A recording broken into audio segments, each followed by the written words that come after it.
Let's talk about the modern cowshed. And look, this isn't just about putting a roof over some cows' heads. We're talking about a business tool, an engine for productivity that can literally make or break a dairy farm. So today, we're going to break down the blueprint for a shed that's actually profitable. So you've got to ask yourself this question. It seems simple, right? But the answer, well, it changes everything. Is that shed just a huge expense holding you back? Or is it your number one asset, actively making you money day in and day out? And that right there is the key. That's what this is all about. We're going to see how a smart, science-backed design isn't some nice-to-have luxury. Nope, it's the absolute foundation of a successful modern dairy farm. Okay, so why are we harping on this so much? Why does the design matter? Honestly, it's pretty simple. There's a direct, scientifically proven connection between how comfortable your cows are and how much money your farm makes. It's a straight line. And look, the stakes here are crystal clear. You get the design right, you get happy, healthy cows. What does that mean for you? Higher milk yield, lower vet bills, and yeah, more money in your pocket. But get it wrong, you're looking at stressed animals, way more disease, and just lost income. The choice you make has massive consequences for your bottom line. All right, so where do we even begin? Let's start at the very foundation, location and layout. I'm telling you, if you nail these first two things, everything else that comes after gets a whole lot easier. Think of this like your cheat sheet for success. First step, you want to build on high ground. Let gravity do the drainage work for you. Keep it away from busy roads, because that noise and pollution is no good for anyone. Access to fresh water and electricity, that's non-negotiable. You just have to have it. And this last one is so important. Think about the future. Always leave yourself room to expand down the line. Okay, here's a pro tip that sounds small but has a huge impact. You want to orient your shed east-west. Why? It's all about managing the sun. This setup gives you maximum shade during that brutal midday summer heat, but it also lets the low winter sun in to help warm the place up. It's just a brilliant, super low-cost way to help control the temperature all year round. All right, let's get to the real heart of it, the design itself.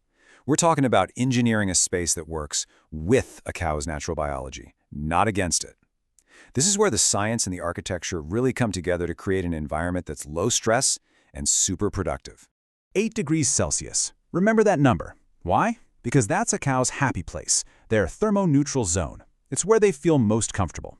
See, cows are much happier when it's cool, and they get stressed out by heat really easily. So honestly, almost everything about modern shed design comes down to one single goal: preventing overheating. Ventilation isn't just a nice feature, it's the whole point of the building. So how do you do that? Well, it all relies on this amazing principle called the chimney stack effect. And this is cool. You're not just building a roof, you're building an engine for airflow.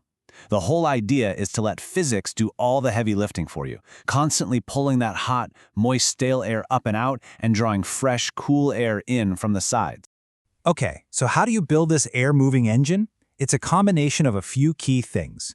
You need a pretty steep roof pitch, about 22.5 degrees, to get that hot air moving upwards.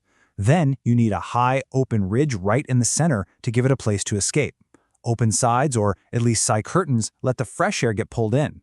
And that little gap between the roof sections, think of that as the turbocharger for the whole system. So once the air is moving nicely, you've got to think about personal space for the cows. Let's talk about a standard head-to-head layout. These dimensions are super important.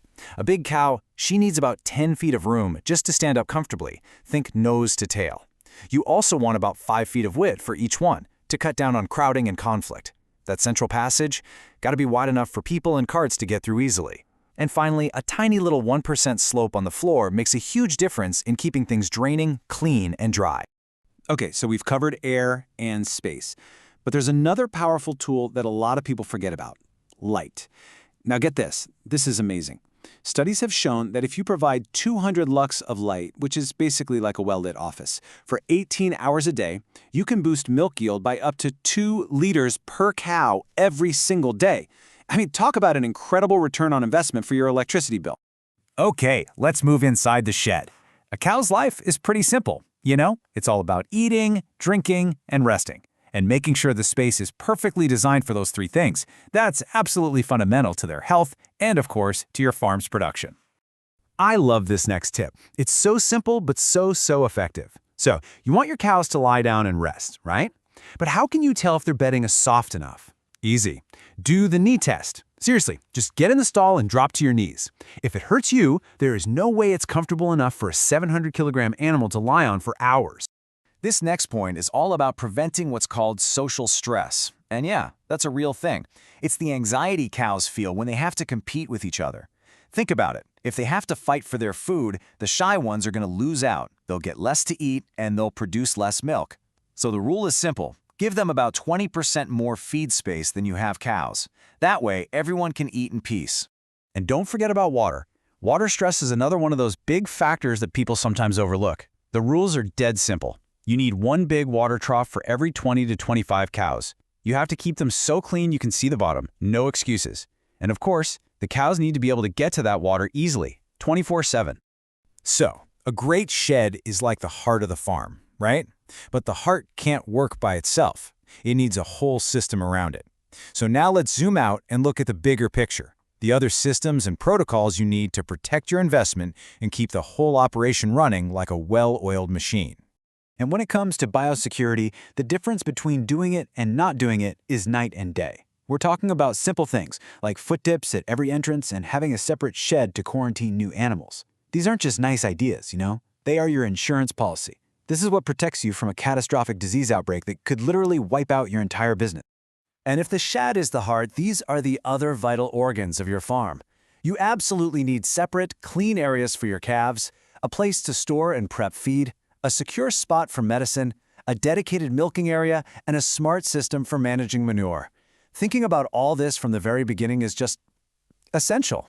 Okay, one last big piece of strategic advice. Future-proof your farm. Don't just build for today.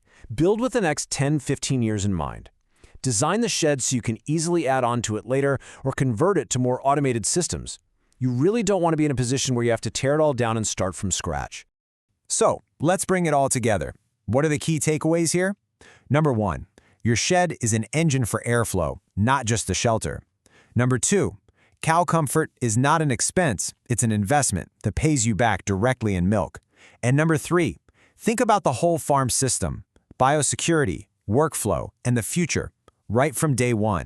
You know, when you boil it all down, it comes back to this one thing. A shed that's built on these principles creates a low-pressure, low-stress world for your animals. And in that kind of environment, healthy cows are going to thrive. And when they thrive, your whole business becomes stronger, more resilient, and way more profitable. So, what we've talked about today, this is the gold standard for right now. But it really makes you think, doesn't it?